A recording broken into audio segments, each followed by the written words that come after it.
প্রিয়দিনী ভাই ও বোনেরা, পবিত্র শবে বরাতের রাতে অথবা দিনে ছোট্ট একটি জিকির করিলে আল্লাহ পাক রব্বুল আলামিনের আরশে আজিম পর্যন্ত কাঁপতে থাকেন এবং আপনার জন্য দোয়া করবেন। আপনার মনের আশাগুলোকে আল্লাহ তাআলা পূরণ করে নেবেন, আপনার হাজতগুলোকে আল্লাহ তাআলা পূরণ করে নেবেন।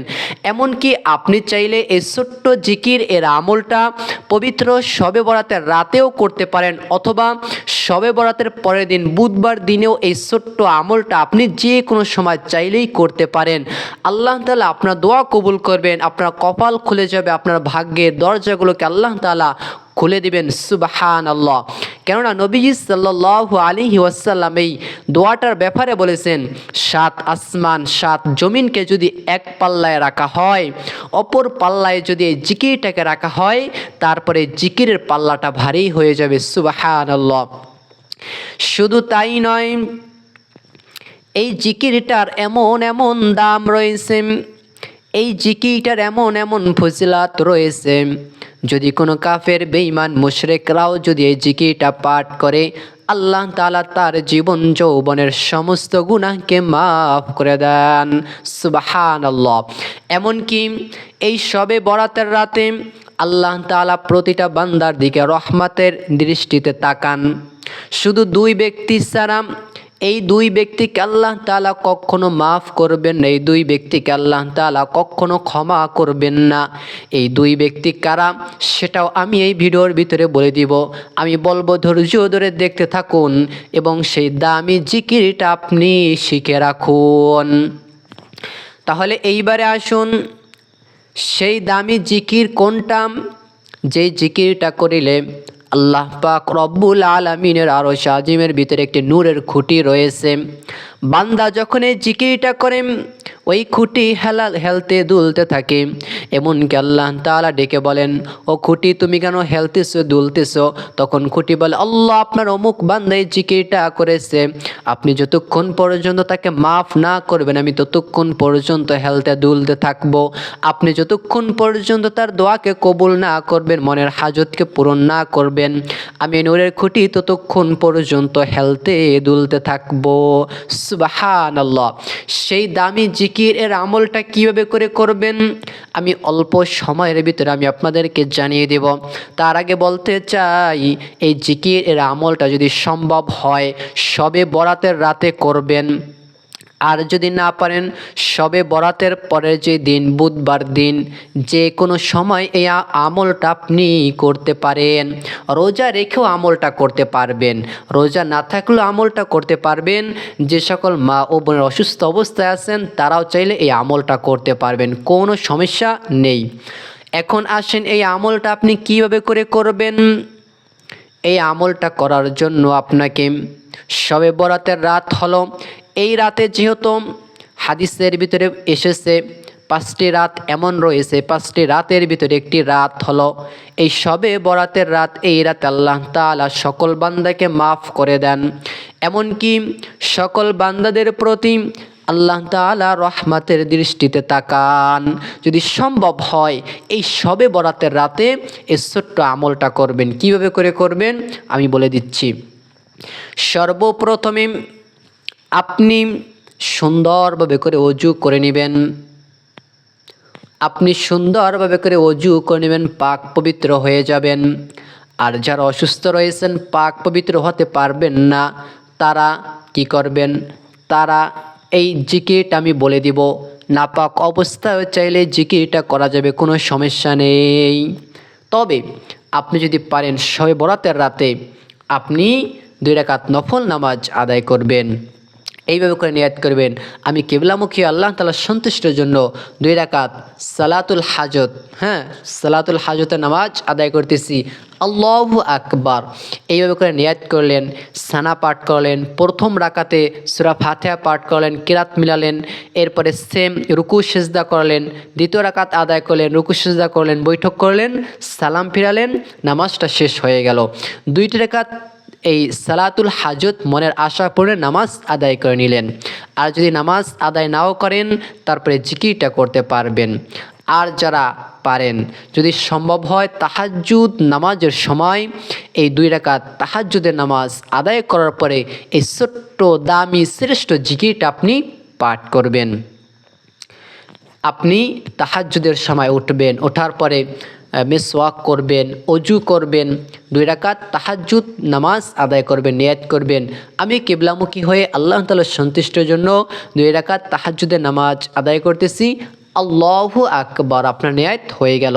অথবা আপনি নিয়ত করতে পারেন আরবিতে নাওয়াইতু আন উসাল্লিয়া লিল্লাহি তাআলা রাকাতাই সালাতি তাহাজ্জুদি নফলি রাসূলিল্লাহি তাআলা মুতাওয়াজ্জিহান ইলা জিহাতিল কাবাতিশ শরীফাতি আল্লাহু আকবার, আপনার নিয়ত হয়ে গেল।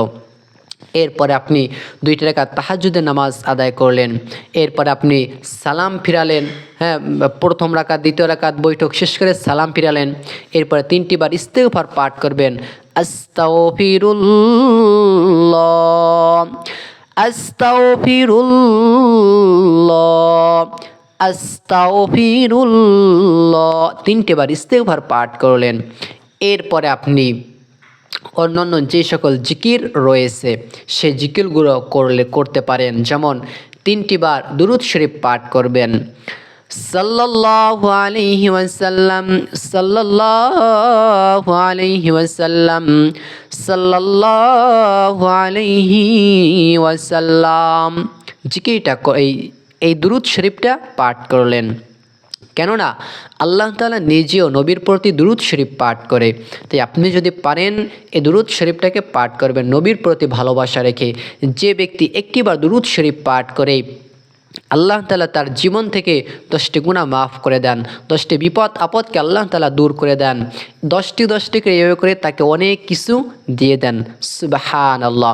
তাহলে অবশ্যই আপনি এই দুরূদ শরীফ পাঠ করার পরে, আমি আবারও বলছি, শবে বরাতের রাতে 2 রাকাত নফল নামাজ আদায় করার পরে এই আমলটা করতে পারেন, অথবা তাহাজ্জুদ নামাজ আদায় করার পরে আমলটা করতে পারেন, অথবা শবে বরাতের রোজা রাখা অবস্থায় এই আমলটা করতে পারেন। যেমন মঙ্গলবার দিন গিয়ে রাত শবে বরাত, এরপরে বুধবার দিন আপনি চাইলে এই আমলটা যে কোনো সময় করতে পারেন, কোনো সমস্যা নেই।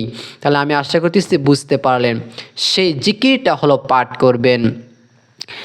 আল্লাহ তাআলাকে মূসা নবী ডেকে বললেন, ও আল্লাহ তাআলা, আপনি আমাকে এমন একটি বাক্য শিখিয়ে দেন, এমন একটি জিকির শিখিয়ে দেন যে জিকিরের মাধ্যমে আমি মূসা আপনি আল্লাহ তাআলাকে বেশি বেশি করে ডাকতে পারবো।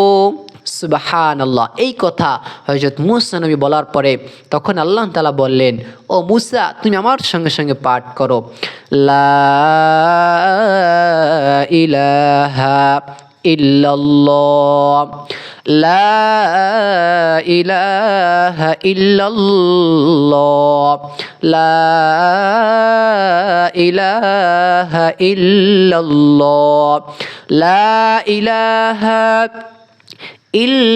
ইল্লাল্লাহু মুহাম্মাদুর রাসূলুল্লাহ সাল্লাল্লাহু আলাইহি ওয়াসাল্লাম। এই জিকিরটা আপনি কতবার পাঠ করবেন? এই জিকিরটা আপনি কমপক্ষে হলেও চেষ্টা করবেন 100 বার। কিন্তু এই জায়গায় একটা কথা বলি আমি, এটি এমন একটা বাক্য যে বাক্যটাকে নবীজি বলেছেন, এই বাক্যটা লা ইলাহা ইল্লাল্লাহ জিকিরটাকে এক পাল্লায় যদি রাখা হয়, অপর পাল্লায় যদি 7 আসমান 7 জমিনকেও যদি রাখা হয়, তারপরে জিকিরের পাল্লাটা ভারী হয়ে যাবে। সুবহানাল্লাহ। তাহলে এই জিকিরটা আপনি আপনার মনের ভিতরে যতবার মনে চায়, যদি একটিবার মনে চায় 1 বার পাঠ করেন, যদি 5 বার মনে চায় 5 বার পাঠ করেন, 100 বার মনে চায় 100 বার পাঠ করেন, 1000 বার মনে চায় 1000 বার পাঠ করেন। দিলের ভিতরে যতবার পাঠ করলে শান্তি আসে, সুখ আসে, আল্লাহ তাআলার প্রতি ভালোবাসা বাড়ে, আল্লাহ তাআলার প্রতি আশা বাড়ে, আল্লাহ তাআলার প্রতি বিশ্বাস বাড়ে, ততবার আপনি এই জিকিরটা পাঠ করবেন। হ্যাঁ, আবারও বলছি, শবে বরাতের রাতে 2 রাকাত নফল নামাজ আদায় করার পর আমল করতে পারেন, অথবা শবে বরাতের রাতে তাহাজ্জুদ নামাজ আদায় করার পরে জিকিরটা করলে বেশি ভালো হয়। ওই সময়টাতে আপনি আমল করে আল্লাহ তাআলার কাছে যা চাইবেন আল্লাহ তাআলা আপনাকে তাই দান করে দিবেন ইনশাআল্লাহ। চাকরি হচ্ছে না, আল্লাহ তাআলার কাছে বলুন চাকরির অবস্থা হয়ে যাবে। সন্তান হয় না, আল্লাহ তাআলার কাছে বলেন সন্তান হয়ে যাবে। সংসারের ভিতরে উন্নতি হচ্ছে না, আয় হচ্ছে না, আল্লাহ তাআলার কাছে বলেন সংসারের ভিতরে উন্নতি হবে, আয়ও হবে, সুখ শান্তিকে আল্লাহ তাআলা বৃদ্ধি করিয়ে দিবেন। তাহলে আমি আশা করতেছি এই জিকিরটা কখন কোন সময় কীভাবে করে করবেন জানতে পারলেন। অথবা মঙ্গলবার দিনের পরে বুধবার দিন, এই দিনেও যে কোনো সময় 2 রাকাত নফল নামাজ আদায় করার পরে এই জিকিরটা করতে পারেন, তাতেও আপনার দোয়া কবুল হবে। শুধু একমাত্র নিষিদ্ধ সময় ছাড়া আর যে কোনো সময় চাইলে আপনি নামাজ আদায় করতে পারেন। এরপরে জিকিরটা করে আল্লাহ তাআলার কাছে বলেন, আল্লাহ তাআলা দেখবেন আপনাকে কুদরতে গাইবী সাহায্য দান করবেনই ইনশাআল্লাহ। তাহলে এইবারে আসুন, এই সবে বরাতের রাতে আল্লাহ পাক রব্বুল আলামিন প্রতিটা বান্দার দিকে রহমতের দৃষ্টিতে তাকান। আল্লাহ তাআলা তার প্রতিটা বান্দাকে মাফ করে দেন, শুধু 2 ব্যক্তি ছাড়া। এই 2 ব্যক্তিকে আল্লাহ তাআলা কখনো মাফ করবেন না, মাফ করেন না। এই পবিত্র শবে বরাতের রাতেও তাদেরকে মাফ করবেন না। এই 2 ব্যক্তি তারা কারা? 1 নাম্বার হলো যারা আল্লাহ তাআলার সঙ্গে শিরিক করে, আল্লাহ তাআলার সঙ্গে অন্য কাউকে শরিক করে, আল্লাহ তাআলা তাদেরকে মাফ করবেন না। হায় হায়, আমরা অনেকেই বলে থাকি আমার সন্তান যদি আমাকে না দিত, না পড়াইতো, না খাওয়াইতো, তাহলে আমি বাঁচতাম না, আমার সন্তানই আমার সব। এইরকম কথা বলাও শিরিক। অনেক প্রকারের শিরিক রয়েছে, কখনো শিরিক বলবেন না, এমন কিছু বলবেন না যে কথার দ্বারা আল্লাহ তাআলাকে ছোট করা হয়, অন্য কাউকে বড় করা হয়, সেটাই শিরিক। 2 নাম্বার হলো আল্লাহ পাক রব্বুল আলামিন এই ব্যক্তিকেও মাফ করবে না। 2 নাম্বার ব্যক্তি হলো যারা অন্যের হক ঠকায়, অন্যের হককে ফিরিয়ে দেয় না, অন্যকে ঠকায়, অন্যের হক ফিরিয়ে দেয় না। এই 2 ব্যক্তিকে আল্লাহ তাআলা সবে বরাতের রাতেও মাফ করবেন না। যারা এই 2টা পাপ কাজ করবে তাদেরকে আল্লাহ তাআলা কখনো মাফ করবেন না। এই পবিত্র শবে বরাতের রাতেও তাদেরকে মাফ করবেন না। 1 নাম্বার যারা শিরক করে, 2 নাম্বার যারা অন্যের হক ঠকায়। এই 2টি পাপ কাজ যদি করেন, আজকে থেকে তাওবা করেন এবং আজকে থেকে যাদের হক ঠকাইছেন তাদের হককে ফিরিয়ে দেন, আল্লাহ তাআলা আপনাকে মাফ করবেন। জীবনে শিরক করেছেন, এখনও ফিরে আসেন, আল্লাহ তাআলা আপনাকে মাফ করে দিবেন। কেউ যদি 2টা পাপ কাজ করেন শবে বরাতের রাতেও কিন্তু মাফ পাবেন না। আর এই 2টি পাপ কাজ যারা করেন নাই অথবা নিয়ত করেছেন সামনে আর করবেন না, আমার সঙ্গে সঙ্গে তাওবার দোয়াটি পাঠ করুন, আল্লাহ তাআলা আপনার জীবন যৌবনের সমস্ত গুনাহকে মাফ করে দিবেন। সুবহানাল্লাহ পাঠ করুন। আস্তাগফিরুল্লাহ রাব্বি মিন কুল্লি যামবি ওয়া আতুবু ইলাইহি লা হাওলা ওয়ালা কুওয়াতা ইল্লা বিল্লাহিল আলিয়্যিল আযীম। এই ইস্তিগফারটি যে ব্যক্তি পাঠ করে আল্লাহ তাআলার উপরে বিশ্বাস রেখে, আল্লাহ তাআলা তার জীবন যৌবনের সমস্ত গুনাহকে মাফ করিয়ে দেন। সুবহানাল্লাহ। তাহলে অবশ্যই ভালো থাকুন, সুস্থ থাকুন।